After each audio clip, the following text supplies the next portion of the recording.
Olá, amigos, seja muito bem-vindo ao canal Espia Interativo, um programa se apresenta agora, o Espia Interativo, é apresentado por esse amigo de vocês, J. Maranhão, também conhecido como Alcione, e aqui na retaguarda, nos bastidores, o William Soares, ajudando e colaborando com a programação deste programa.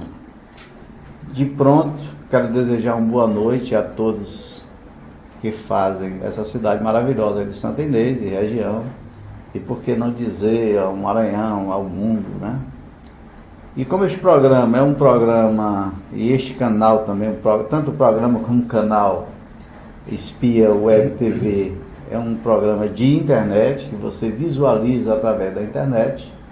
Então, necessariamente para isso você precisa acessar o Facebook, o Twitter, o Instagram, né? Ou você pode usar o site do programa, né? Que é www.espiawebtv.com.br. Se por outro lado você desejar fazer uma manifestação, fazer um convite, fazer, digamos assim, uma denúncia, se quiser apresentar algumas sugestões ou críticas, você pode usar o Facebook ou pode usar o WhatsApp através do telefone 98, código de área 99217-3483. Como vocês percebem aqui na nossa bancada, né, já até se antecipou aqui a tudo, né? Está aqui uma pessoa conhecidíssima e querida de Santa Inês, Dr. Valdivino Cabral, né? Eu fiz esse convite a ele, na verdade esse convite tinha sido até feito anteriormente, mas coincidiu que nós tivemos uma notícia muito triste ontem, né? Que foi uma notícia, digamos assim, quase que consumando o funeral da educação brasileira. É uma avaliação feita pela OCDE, através do exame do PISA, que é patrocinado por ela, e as notícias não foram muito boas, né? E aí, Dr. Cabral, como já foi prefeito, é pai, e normalmente a educação envolve a família, nós fizemos esse convite para ele para falar sobre isso. E ele aceitou prontamente, né? E nós vamos conversar um pouquinho sobre a educação, né? Sobre, digamos assim, que procedimentos, o que falta para a nossa educação se desenvolver um pouco mais. Por outro lado, nós temos os nossos comerciais que se apresentam agora, e eu gostaria de pedir um pouquinho da sua atenção, que nós vamos retornar logo mais.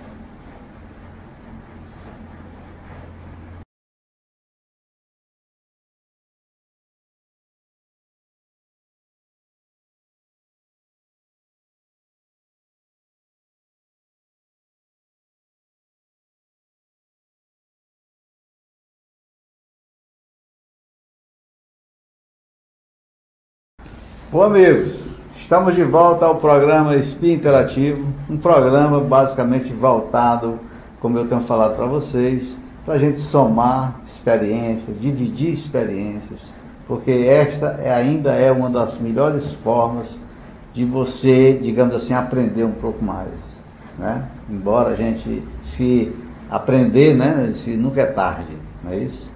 Bom, cá comigo na bancada, gostaria de agradecer ao Dr. Cabral, né, mais uma vez por ter aceito o nosso convite, e gostaria de inicialmente deixar o microfone à disposição dele para fazer suas projeções iniciais. Inicialmente eu quero mais uma vez agradecer, né, o convite, estamos aqui, e também desejar uma boa noite a todas as pessoas que estão nos assistindo, e como eu sempre digo, nós estamos aqui para conversar e com certeza trocar algumas experiências, e eu agradeço mais uma vez, a segunda vez que você me convida, eu estou aqui e estarei sempre que você nos convidar. Bom, eu fiz em um dos programas que a gente atendeu o pessoal da Rua 1º de Maio, eu disse que oportunamente você tinha aceito um convite para vir novamente a Espia Web TV, e de pronto aquelas pessoas, aquelas famílias me pediram que no dia que você chegasse, a primeira pergunta era que soluções, você já passou pela prefeitura e também como profissional de engenharia, né? Então, que soluções você teria de pronto para atender a demanda por água daquelas famílias, porque foi uma das coisas que me chocou profundamente, a necessidade muito grande de água ali naquela região, numa região filé de Santa Inês, quer dizer, aproximadamente uns 100, 150 metros aqui da Avenida Luiz Muniz. O que você me diz sobre isso? Então, senhor, assim, a percepção que eu tenho é que talvez mais da metade das pessoas que moram em Santa Inês sabem qual é a solução para resolver o problema. Claro que a gente, como engenheiro, tem uma certa facilidade de uma visão, né? É a nossa praia. Ali o que acontece para resolver o problema? Porque ali é o seguinte, você pode dizer, não, cara, você passou 12 anos como prefeito e não resolveu o problema. É porque o município, né, deu uma concessão para a CAEMA e ela que tem o direito de resolver. Responsabilidade. Até na época que nós estávamos na prefeitura, nós fizemos perfuramos vários postos na rede urbana, abastecemos todos os prédios da prefeitura, né? E fizemos uma espécie de um anel, que eu acho que nós não tivéssemos feito isso, a situação era muito pior. Mas voltando à questão da 1º de maio. Como é que acontece? Para resolver o problema. Primeiro, usaria o poço mais próximo da 1º de maio e fazia com que essa água passasse primeiro pela rua 1º de maio. Se fosse um poço novo, poderia fazer uma saída, né? Essa saída passaria primeiro pela 1º de maio e depois deixar para bifurcar, depois de passar pela parte mais alta, né? Mas, como já existe a bifurcação a partir da saída do poço, qual é a solução? Era, para cada bifurcação, colocar um registro e fechar.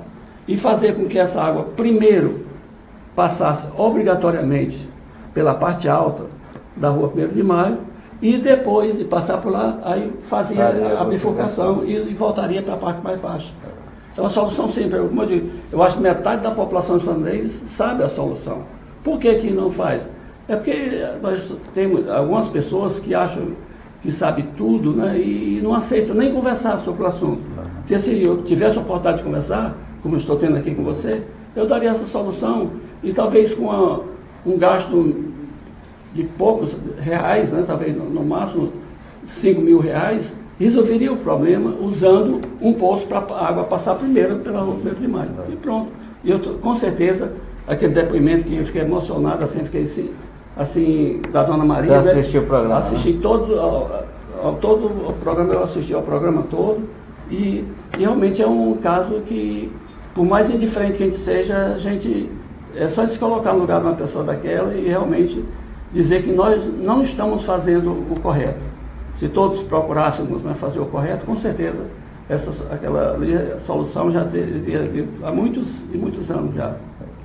Agora, doutor Cabral, embora seja uma situação, assim, para você que é engenheiro e tal, uma solução, digamos assim, prática, eu até, na ocasião, eu fiz um comentário a respeito de que talvez o gestor público, no caso, ou a CAEMA, né, não esteja sabendo lidar com, digamos assim, o processo de solução.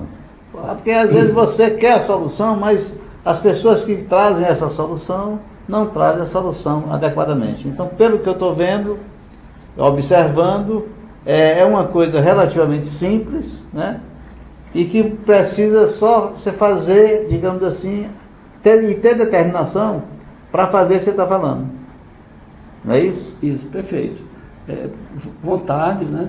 E ser comprometido com o bem-estar da população, né? Eu acho que todo agente público devia ter, os cargos, né, devem ser exercido por pessoas que gostam de outras pessoas, de pessoas da comunidade. Com certeza busca a solução e é uma solução bastante simples. É claro que isso aí é uma solução para situação precária, que é o abastecimento de água de Santa Inês, porque a solução definitiva é justamente, né, tem um projeto que nós deixamos aí quando fomos prefeito, é a captação da água do Rio Pindaré, né, e fazer a estação de tratamento, né, e fazer uma segunda adutora, da captação até a estação de tratamento, e uma segunda até a caixa d'água da Rua do Cordeiro. Essa é a solução definitiva. Só para você ter uma ideia, as normas brasileiras exigem que toda casa, o abastecimento d'água chegue em cada imóvel, né, pode ser comercial ou residencial, uma pressão de água no mínimo de 9 metros de altura, quer dizer, para que realmente todas essas caixas sejam abastecidas, as caixas d'água superiores, com a pressão da água que vem da rua. E isso a gente sabe que não acontece. Então nós estamos muito distantes de um abastecimento de água que realmente obedeça às normas e atendo às necessidades da população de Santa Inês. Além do que, eu acredito que existe um outro problema no abastecimento de água de Santa Inês. Porque essa água, eu acredito que ela não passe por um processo adequado e, digamos assim, de potabilidade. É um sistema precário, é um quebra-galho. Por quê? Porque você faz a captação, como é o processo? Você faz a captação da água, pode ser do Rio Pindaré ou de uma barragem, no caso aqui, nossa captação da água do Rio Pindaré. Aí vem para a estação de tratamento de água, né? Aí ali é passado, a base é sulfato de alumínio, para a água ficar cristalina, né? E depois filtrar, e na hora da saída ser clorada, colocar o cloro. Contanto que a norma brasileira exige que, quando a água chega a qualquer imóvel de um consumidor, tem que ter um valor mínimo de cloro. Isso é controlado, isso é estatística. E a gente vê o que faz. Esse sistema de jogar água do poço para consumo direto é um quebra-galho, não existe isso aí. Se quisesse fazer, jogar essa água toda para a estação de tratamento, aí trataria a água e em seguida seria distribuída. E essa qualidade tem que vir até a cada imóvel, a cada consumidor. Mas só para finalizar, eu fiquei impressionado com a quantidade, eu acho que nem no Ceará é daquele jeito. Porque eu sou cearense, você é cearense também, lá o pessoal tem todo cuidado com a água e me fiquei bastante impressionado com a quantidade de cisterna, lá todo mundo tem uma cisterna, cada qual maior do que a outra, uns tem 3, 4, 5 caixas d'água, né? E é bacia para tudo quanto é lado. Meu Deus, meu pai, o negócio é realmente complicado. Mas a solução é muito simples, assim que eu falei. Vamos só que o posto mais próximo de lá, vamos só que tenha até a água passada, para obrigar a água a passar pela 1º de maio, tenha assim 12 tubos bifurcando, né? Na parte mais baixa. É só em cada tubulação dessa colocar um registro, fechar, aí ela automaticamente, vamos supor, 6 registros, colocando uma hipótese, né? Aí ela passa primeiro, a água sai do poço e passa primeiro. Ou então fazer a canalização direto logo e não precisa ficar assim, fechando e abrindo. Que eu acho assim que a gente tem que aproveitar a situação existente. Não, isso que a reforma é essa. Então, na hora que você coloca um registro e fecha, é como se tivesse, na prática, fosse uma tubulação passando logo pela Rua 1º de Maio e depois que ultrapassar o excesso de água passar, ela vai bifurcar para a área mais baixa do bairro. Né? Mas, doutor Cabral, até onde eu sei, digamos assim, tubulação ainda é uma coisa barata, né? Diz que uma das coisas mais baratas, né, na construção é a tubulação, né? Você vê que não faz muito... Talvez a prioridade fosse remover, digamos assim, aquela estrutura existente e colocar uma direta e de lá fazer a bifurcação, para não ficar dependendo da mão humana, né? Eu digo, mais da metade da população de Santa Inês, com certeza, se fosse dado a oportunidade de resolver o problema, e resolveria, que não é fácil, não é difícil. Quer dizer, mais da metade da população, com certeza, sabe resolver aquele problema ali. Bom, fica meu renovado pedido aí para que as autoridades, a CAEMA, né, o gestor público, olhem com carinho para aquela população. Eu acredito que fazendo isso, você está sendo primeiro, solidário com aquelas pessoas, com aquelas famílias, e também resolvendo um problema, digamos assim, da própria administração, né? Então, bom, mas como eu falei inicialmente no programa, nosso objetivo principal hoje aqui é falar sobre educação. E quase todas as pessoas que eu entrevistei aqui neste programa, que tinham alguma ligação com a educação, poetas, escritores, professores, né? Eu fiz uma pergunta proposital, e a pergunta é mais ou menos assim: por que a partir de 2000, né, houve aumento de recursos para a educação do governo federal, houve uma preocupação muito grande dos gestores municipais e estaduais com a educação, os professores se capacitaram, né, mais e mais, né, foram reciclados, fizeram outros cursos, né? Os gestores municipais se preocuparam, digamos assim, em dotar as escolas de melhores recursos, melhores condições, porque que quando se faz uma avaliação a nível internacional, né, no caso o PISA, que é, digamos assim, uma prova, né, feita através da OCDE, e essa avaliação brasileira dos alunos brasileiros revela um fracasso na educação. Essa é a pergunta que eu quero deixar no ar, você responder depois dos nossos comerciais.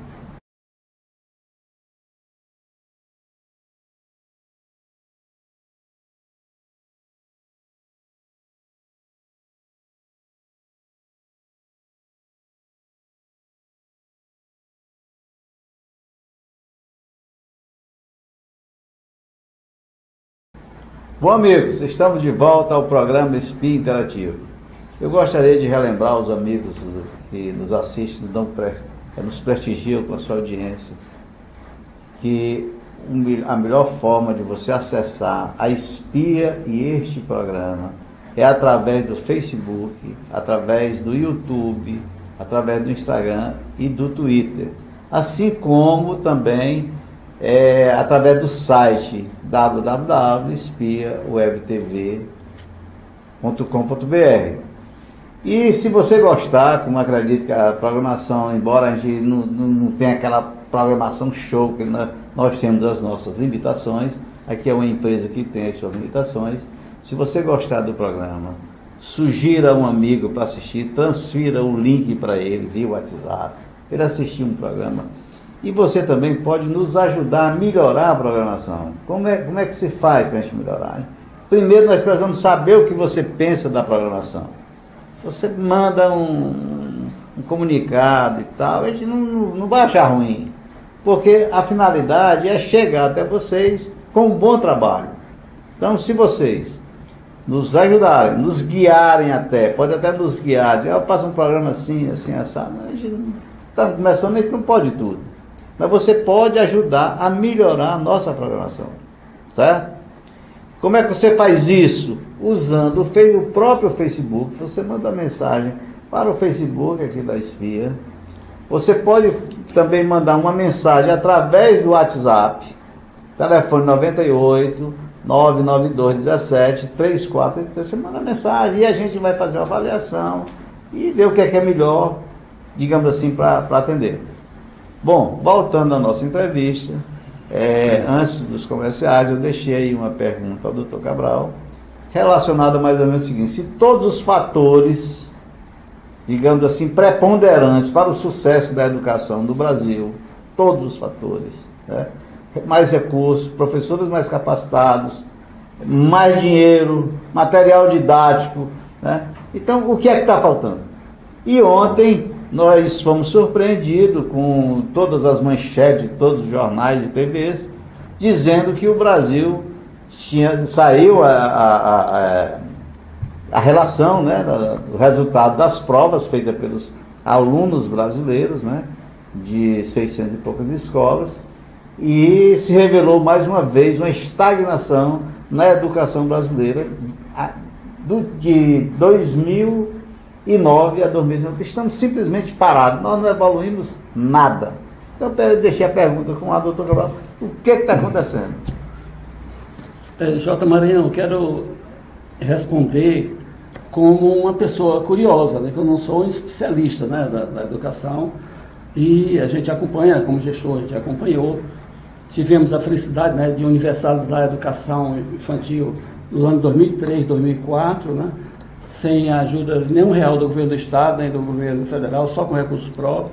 E isso é uma das coisas que me deixa muito assim, feliz em ter contribuído para a população islandesa, para essa pessoa que hoje é quase no final da adolescência, mas fiquei muito feliz nisso aí.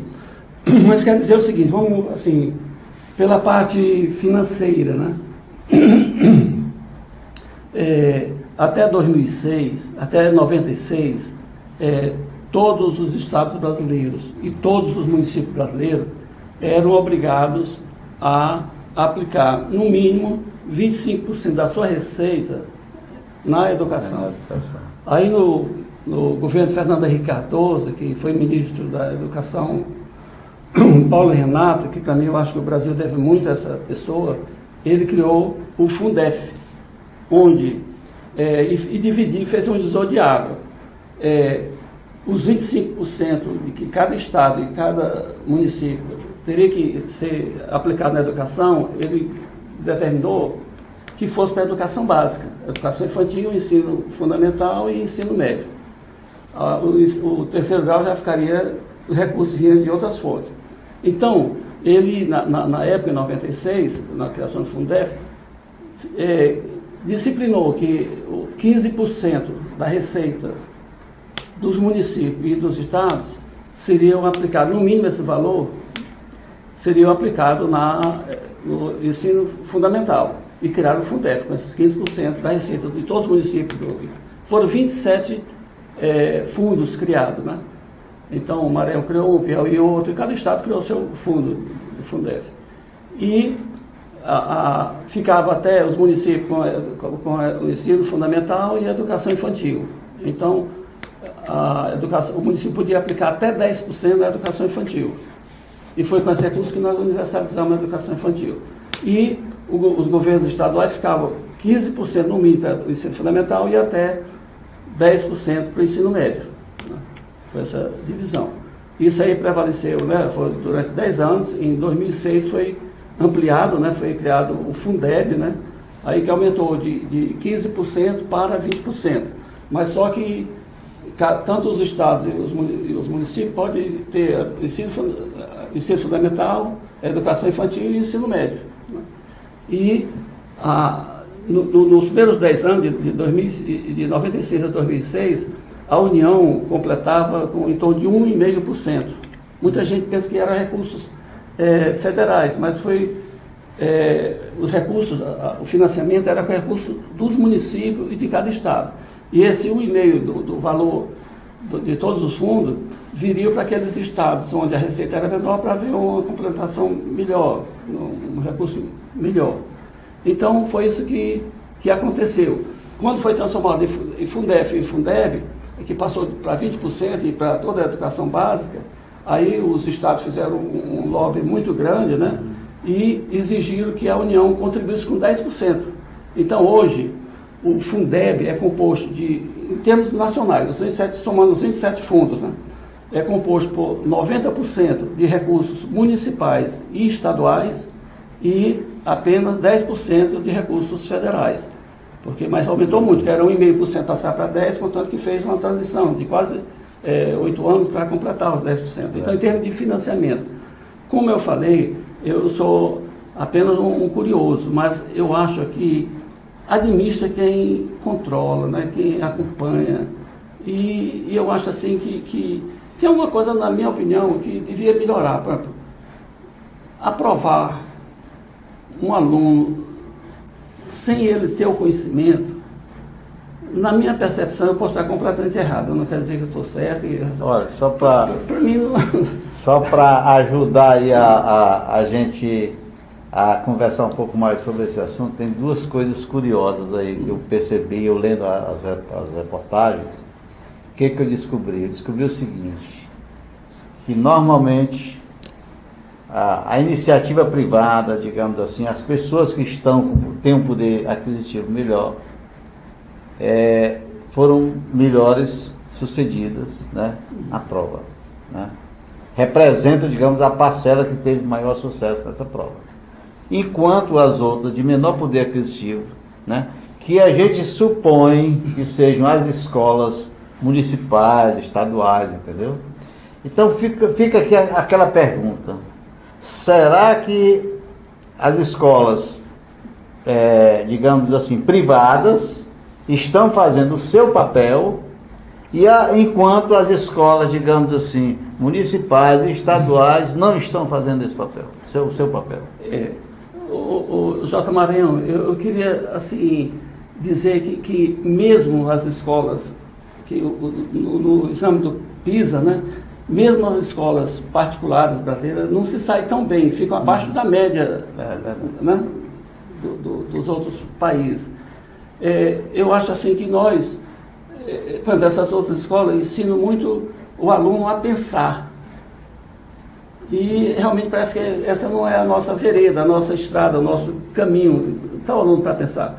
Eu, como me lembro muito bem, fui aluno do ginásio Valdemar Alcântara, né, em Quixadá, tempo do ginásio ainda. Quer dizer que quando a gente era aprovado no exame de admissão, então sou tempo de admissão, a família soltava até foguete.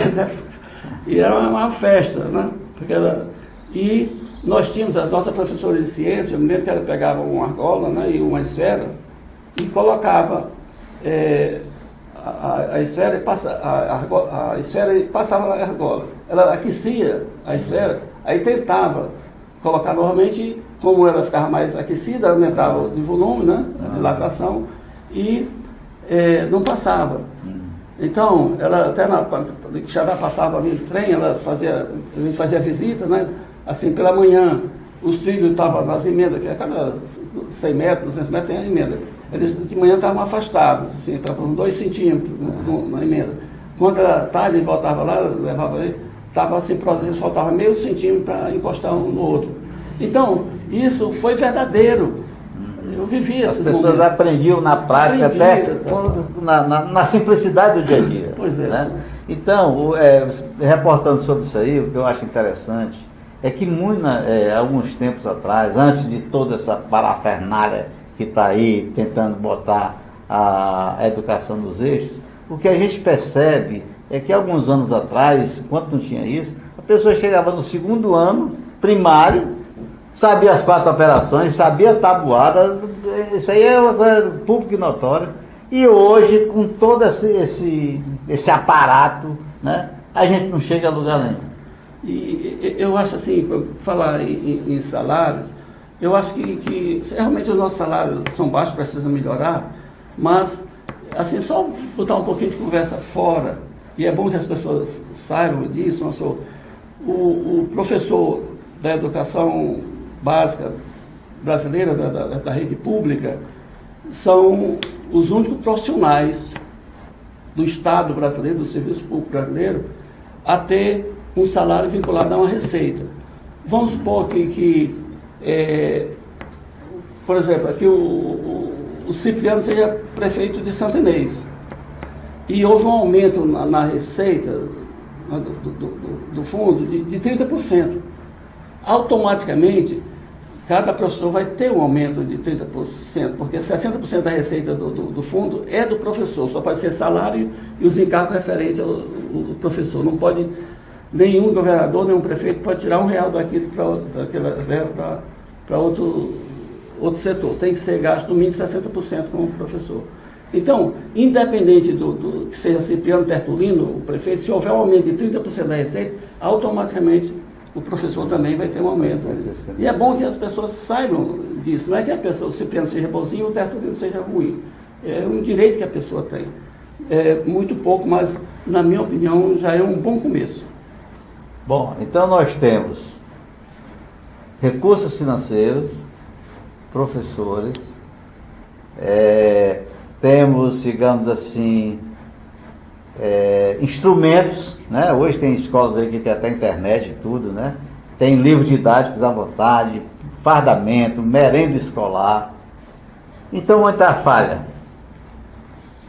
Olha, essa resposta deve valer 1 milhão. E eu não sei mas vamos fazer o seguinte, vamos entrar nos nossos comerciais e voltar novamente a esse assunto que eu acho interessante. Então vamos procurar aqui algumas falhas aqui dentro daquilo que a gente entende, né, que possa ocorrer. E gostaria de solicitar aos amigos aí, telespectadores, que nos aguardem um pouquinho enquanto roda os nossos comerciais. Voltamos já.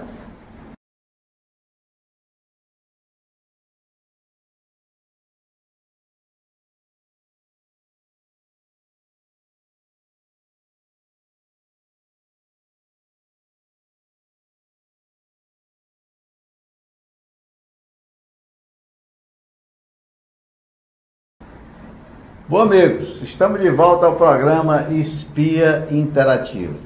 Eu, antes de começar a dar prosseguimento à nossa entrevista, eu quero mandar um grande abraço aqui ao César, lá da BR Tincá, e a sua esposa, Dona Verônica. Um casal bacanérrimo, né? O César, não sei se você sabe, o César é de Guaramiranga, no Ceará, né? Terra fria. Terra boa, fria. Um festival de música, né, do carnaval, de música clássica. Realmente é uma cidade maravilhosa. Um maciço patrulho de terra. Bom, doutor Cabral, nós estávamos conversando aqui sobre a educação. Primeiro eu queria adiantar aos amigos ouvintes e telespectadores o seguinte: aqui nós não estamos querendo bater em A, B, criticar, não, absolutamente. Mas entre, digamos assim, os protagonistas, né, principais, que é o professor, recursos, se bem que recurso não pode ser o protagonista, mas é um elemento, digamos assim, que contribui, né, para o sucesso ou o fracasso, né, da coisa. A gestão municipal ou estadual, né, e as famílias, que é uma coisa que pouca gente considera que seja importante.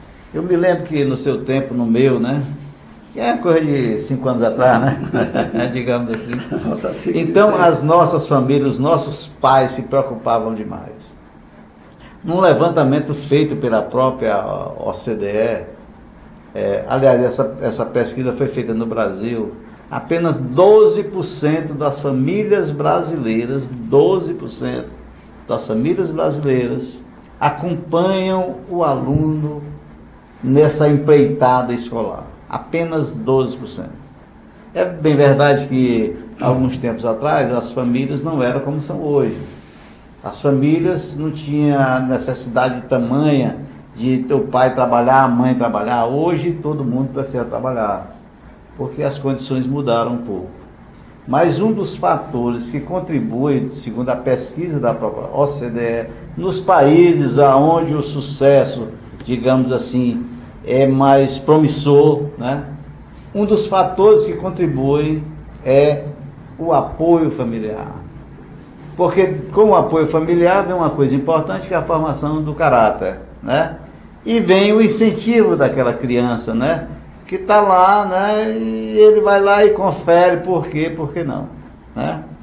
Então, se certamente, digamos assim, a administração escolar se preocupasse com a família se aproximar mais da escola, isso já seria um grande gesto, né? Se não, olha, se você for hoje, eu acho que no seu caso, naquele tempo, no meu, a minha mãe ia lá na escola, saber quem era, né, o colégio e tal, falar com o diretor queria saber quem era cada um, né? Hoje parece que a pessoa joga lá, o aluno, né, a família joga ele lá, achando que toda a responsabilidade é do professor. E isso não é verdade.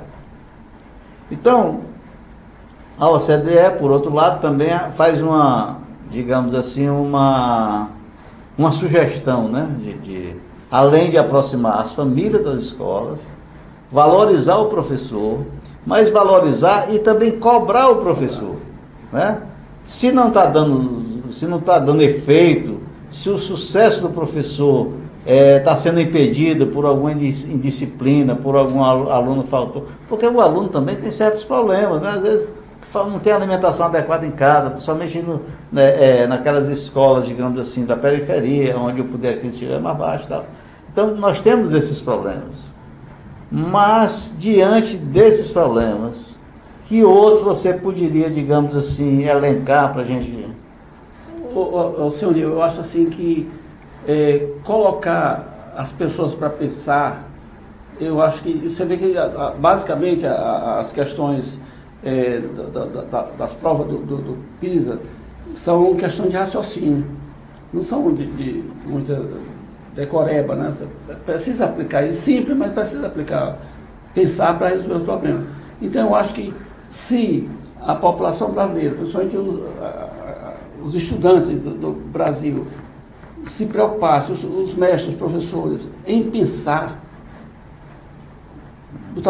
para pensar as coisas cotidianas, no dia a dia, eu acho que melhoraria muito. Por que isso acontece? Por que é azul e não amarelo? Por que isso aqui, tal? Como é composta essa coisa aí?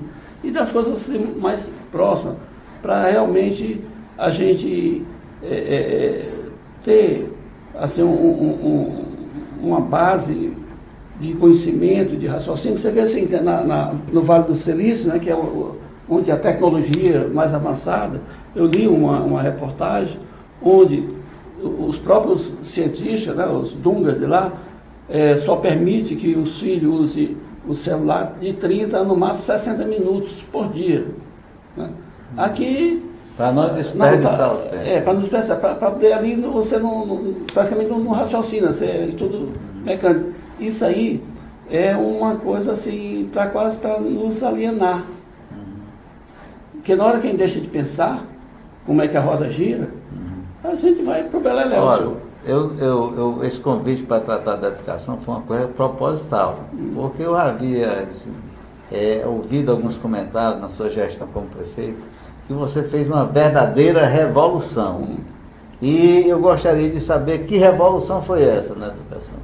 Não, a gente fez um trabalho razoável. Eu sempre tive, assim, vi na educação, nada transforma mais uma pessoa do que a educação. Né? Então, a gente, por exemplo... Dizem uns aí que é o caminho único e número 1. Por exemplo, nós tínhamos um exemplo, assim, a gente queria integrar as escolas, toda a zona urbana e rural de Santa Inês estava sob a jurisdição de uma escola. Nós tínhamos um projeto aqui no bairro do Céu, que foram os alunos da escola Antônio Boy, né, os professores, que selecionaram 60 famílias, né, que iam ter suas casas reconstruídas. Né? E aquelas escolas que mais se integrassem, mais se misturassem com a população, recebia prêmio. Nesse tempo o computador não era tão comum como é hoje, aí dava prêmio de computadores e tal. E normalmente 3, 4, 5 escolas recebiam esses prêmios. Né? Aí e também nós tínhamos a questão da audiência pública, e a gente procurava ser correto e conversar muito com os alunos, sempre com os professores, sempre muito presente, procurar ter uma estrutura física, né? Nessa época os salários melhoraram um pouco, né, com a criação do Fundef, né? E depois o Fundef já eu não alcancei, já tinha saído antes, deixei de ser prefeito antes da criação do Fundef. Mas o Fundef, na minha opinião, foi uma das coisas mais importantes que aconteceu na educação nos últimos, 30 anos de Brasil. Porque era uma vergonha, não está bom o salário, mas antigamente era muito pior. E melhorou, e eu acho que falta, assim, uma integração, falta a gente fazer o correto, deixar de ser bonzinho ou ser ruim, assumir o compromisso, né, de ensinar. Por exemplo, quando a gente fala do tempo que foi, as pessoas estão, será que esse velho não está mentindo?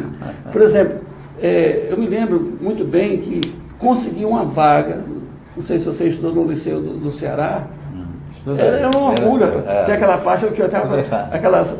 Uma fadazinha assim, com a lista azul. Exato, é verdade. Até Estudei lá, no Liceu do Ceará. Pois é, senhor. Ali na praça ali do Corpo de Bombeiros. Era um sonho, né, que era que os melhores professores e tal, e ensinava mesmo, e a gente aprendia mesmo, né?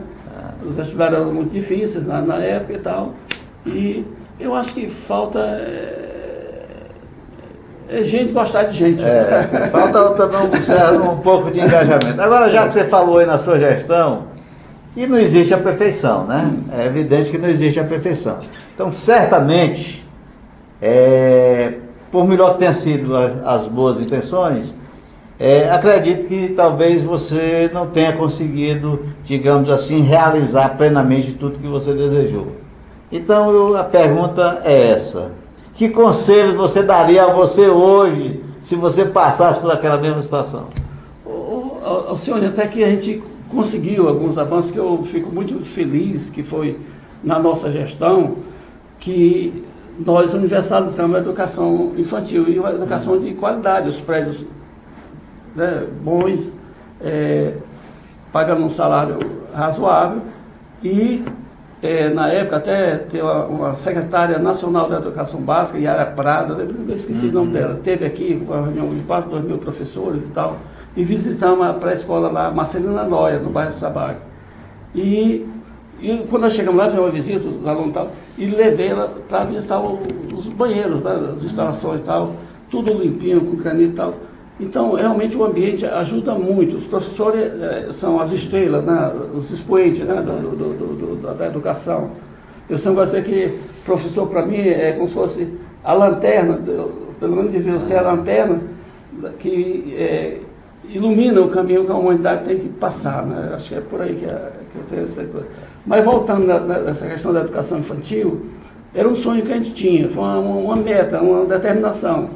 E, na época, nós pegamos os dados, né, do IBGE para calcular as crianças que estavam completando 4, 5 e 6 anos em todos os municípios do Brasil que tinha população acima de 70 mil habitantes, que é o caso específico semelhante a Santo Inês. E fomos no site do MEC, e lá tem um censo escolar, né, da educação infantil, e nós comparamos, pegar esses dados assim, só dado oficial, dado dos dois sites, do MEC e do IBGE. E quando a gente comparou, 2003, quer dizer, a quantidade de crianças lá matriculadas na educação infantil passavam uns 100 e poucos alunos da própria população, porque alguns alunos dos municípios vizinhos, do Pindaré e tal, estudavam aqui, por isso aumentou um pouquinho a mais. Então, mas na hora que a gente pegava esses dados e classificava qual os municípios que tinham proporcionalmente mais crianças mantidas na pré-escola, Santo Inês ficou em 2003 e 2004 entre os 5 municípios do Brasil com população, que era em torno de 380 municípios, com população acima de 70 mil, ficou entre os 5. E eu gosto muito de falar isso aí, porque se alguém, rapaz, eu vi o Cabral falar isso, eu vou pesquisar aqui, tá no site, é só passar, né? 2003, 2004, no IBGE, as crianças de 4, 5, 6 anos, e no censo escolar e compare que a gente em Santo Inês ficou entre os 5. Eu acho que foi uma das coisas assim, que se a gente conversar assim, se não fosse os dados, o pessoal ia dizer que estava mentindo, viu, senhor? Não, mas as pessoas lhe conhecem bem. Está chegando nos nossos comerciais, a gente vai dar uma avançadinha, um pouco mais, e vou deixar uma pergunta para você. Uma das coisas que a gente percebe muito, a gente fazendo, digamos assim, uma análise, não vou dizer muito criteriosa, mas a gente percebe muito uma coisa nas gestões, não só de Santo Inês, mas de muitas outras cidades, que os gestores se preocupam demais com um prédio bonitinho, né? Pinta lá e se esquecem, digamos assim, do principal, que é o professor e da gestão escolar. Eu queria que você me respondesse isso aí após os nossos comerciais. A quem nós pedimos aí, os nossos ouvintes, que aguardem um pouquinho e nós voltamos já.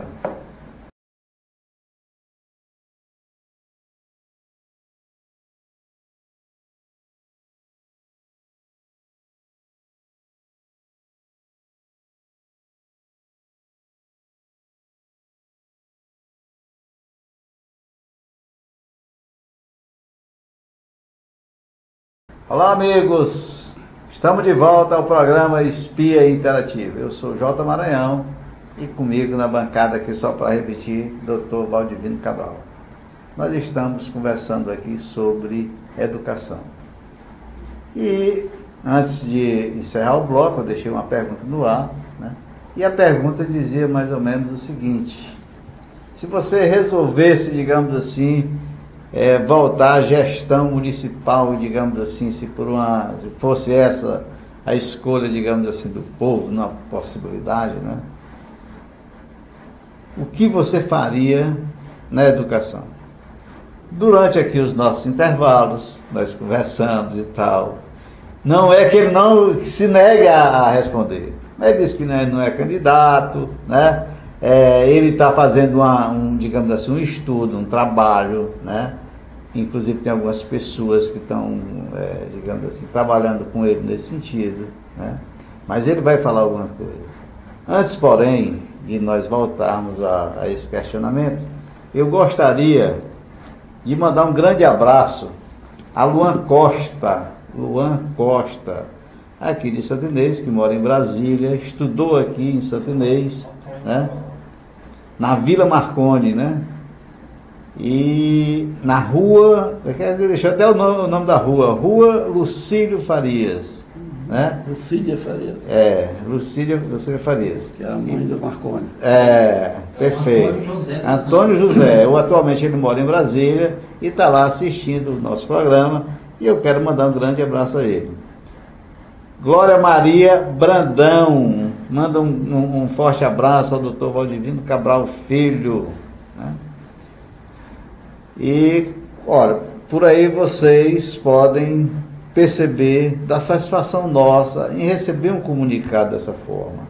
Então, se você tem alguma coisa para dizer, diga para nós, se manifeste, dê o seu alô para nós, que isso é muito importante. Bom, ele coloca bem aqui: tem amigos que deveriam ver esse vídeo, porque ele ajuda a, digamos assim, a conhecer a história mais de Santo Inês, o que o doutor Cabral fez e tal, né? Então, sugere até que as pessoas compartilhem esse programa, né?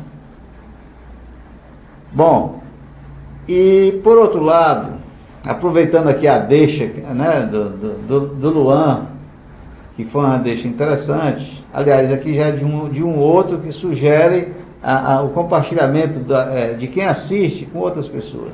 Eu quero só reforçar, digamos assim, essa sugestão desse amigo telespectador. Voltando aqui ao nosso programa, antes do doutor Cabral responder a pergunta, como esse programa, esse tema é um tema, digamos assim, muito... É um tema extremamente importante, né, porque fala do futuro dos nossos filhos, né, dos nossos netos, né, dessa geração que está chegando aí. Mas eu gostaria, doutor Cabral, né, eu gostaria de salientar aqui uma coisa. É muito triste, às vezes, a interpretação que a vida está se apresentando para nós, para os nossos jovens. Porque se há alguns anos atrás, você como pai, você como educador, você chamava um aluno ou um filho às razões, né, explicando por que não deveria ser assim, hoje as coisas mudaram um pouco. Como se fosse um pecado você, digamos assim, contradizer o filho, repreender um filho, e não tem nada disso. Eu acho que amar uma pessoa, amar o seu filho, é você ensiná-lo o caminho, o que é certo, o que é errado, acompanhar o que ele está fazendo. Nós já vimos aqui agora, ainda hoje está sendo notícia nas TVs, digamos assim, o caos que aconteceu, a morte de 9 jovens, em São Paulo, lá na favela de Paraisópolis. Então foi o que aconteceu lá. O que é que você tira dali? Ninguém quer criticar aqui polícia. Não. O que eu quero observar, um fato curioso: a idade daqueles jovens que estavam lá e que foram vitimados, digamos assim, naquele percalço, né, entre polícia e tal. Idade de 14 anos. O ambiente era altamente promíscuo, né, com drogas, com pessoal lá com rifle, né, os milicianos, sei lá o que é aquilo, pessoal que vende drogas, né? Então, um ambiente completamente digamos assim, inóspito à juventude. Então, eu que sou pai, sou avô, eu gostaria de fazer um pedido a você, que está aí do outro lado. Vamos prestar mais atenção aos nossos filhos, saber o que eles estão fazendo, para onde eles estão indo. Olha a hora que aconteceu o incidente, as mortes. 3 da manhã para frente. Isso é horário de jovem de 14 anos estar num baile funk? Eu acho que não.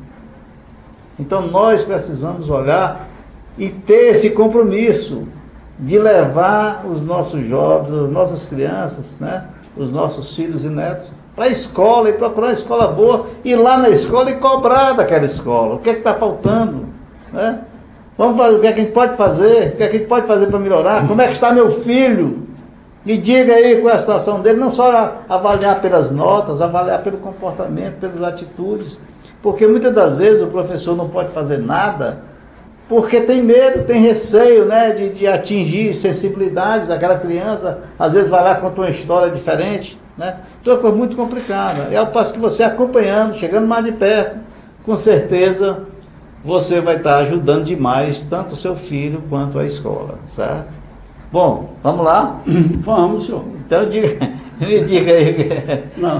quais são os seus projetos aí, digamos assim, caso lhe seja dada alguma oportunidade. Se você não quiser falar, escolher um momento que a gente fala, eu já falei aqui também que nós somos pré-candidato a gerente de Santa Inês e que depende da ajuda de Deus e do apoio da sociedade, das pessoas santas. Eu sempre gosto de dizer que tudo depende dele. Quando ele quer, ele tira as pedras do nosso caminho, quando ele não quer, ele coloca as pedras para deixa lá, né? Passar. Mas depende da ajuda de Deus e do apoio do povo santanês para nós voltarmos a ser gerente de Santa Inês. A percepção que eu tenho em termos gerais é que a gente faria, né, se essas condições acontecerem, se esse futuro acontecer, um trabalho melhor do que fizemos das vezes anteriores. Isso é um fato. Especificamente, assim, na questão da educação, eu acho que precisa haver uma integração, reconhecer os valores, buscar as mentes mais brilhantes de Santa Inês para a educação, na saúde, a infraestrutura, questão de saneamento, a questão das obras, na parte social, de geração de trabalho, emprego e renda. Eu acho que tudo isso é importante, mas basicamente na educação, apesar de eu apresentar aqui apenas como um curioso, eu não sou um especialista, mas assim, eu acho que como gestor a gente pode contribuir para ter uma boa educação. E a gente tem que buscar a qualidade. E a qualidade tem que ser avaliada. Esse é o meu pensamento. Eu sempre gosto de brincar de que administra quem controla. E a gente, eu acho, eu estava lendo um livro agora, eu acho que eu leio uns 20 a 30 livros todos os anos. E até você já me prestou, né? Muito interessante. E lá o autor enfatiza muito, é um livro sobre gestão, que a gente tem que buscar referências. É o caso da prova do PISA, né? Porque ninguém pode assim, se amarrar no morão de ser referência de si mesmo ou de si mesma, né? Tem que ter referência do que está acontecendo melhor do planeta e a gente se aproximar, pelo menos dar uns passos naquela direção. Quando eu falo dos biodigestores da Alemanha, que é a melhor tecnologia do planeta, nós não vamos transformar a Santa Inês de uma hora para outra numa cidade alemã, mas eu acho que nós temos que dar passos na direção de alcançar a mesma qualidade. Por quê? Porque é uma referência. O PISA é uma referência. Então, a gente tem que por que nós somos bons? Porque nós temos notas boas no PISA. Por que nós somos maus na educação? Estamos mal? Porque nós fizemos uma avaliação, uma prova péssima. Nós estamos sabendo avaliar, né? Então, a gente tem que ter Porque referência. eu acredito que todos os segmentos são importantes, né? O professor, a gestão pública, as famílias, então, são importantes. Agora, você me perguntou uma coisa também que eu acho assim que se eu puder assim, influenciar, a gente vai buscar isso aí, porque eu acho que é importante. Primeiro, o português, a matemática, a ciência, o inglês para a gente se comunicar com o resto do planeta. Eu acho uma coisa muito interessante também é a gente melhorar os nossos relacionamentos, a nossa convivência, respeitar, né? Dizer que se essa taça aqui pertence ao município, essa taça aqui pertence a todos os moradores de Santa Inês, a todos. E a gente tem que cair a ficha nisso aí, porque pouca gente... muita gente se aposta aí das coisas. Às vezes o pessoal é criticado, me chamaram até de demagogo, porque quando eu era prefeito a gente usava um Fiat Uno, que era o carro oficial da prefeitura. Por quê? Não é porque eu queira ser coitadinho, não. É porque eu quero ser coerente. Eu estava representando uma sociedade muito carente, muitas pessoas pobres ainda. Como é que eu ia conseguir comprar um carro que parecia um avião para eu utilizar? Eu estava sendo coerente. Eu estava representando aquelas pessoas humildes. É uma questão só de coerência, não é de tal. Bom, só complementando aí o seu ponto de vista, que eu achei interessante, eu costumo dizer sempre o seguinte: o que nós precisamos, eu acho que as palavras são, no caso aí, mais ou menos sinônimas. Nós precisamos de bons exemplos.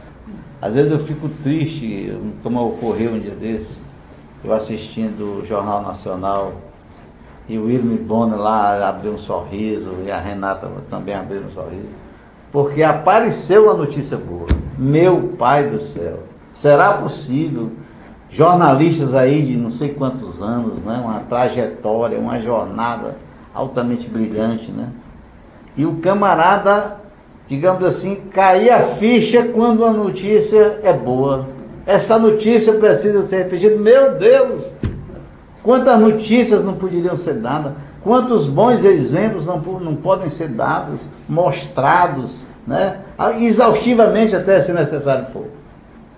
Então nós precisamos de referências, nós precisamos de exemplos, né?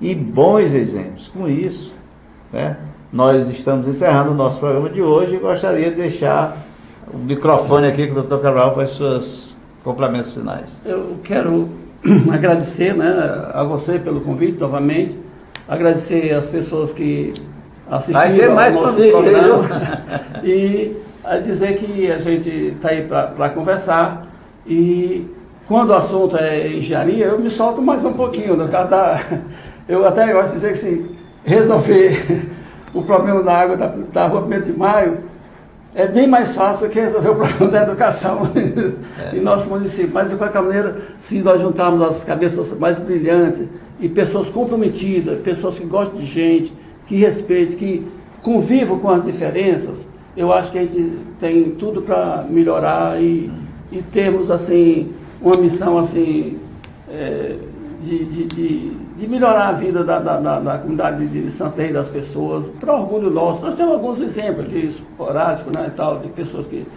estão saindo bem, né, são exceções, mas nós devemos fazer com que a maioria das pessoas sejam bem-sucedidas, não apenas algumas exceções aqui e acolá.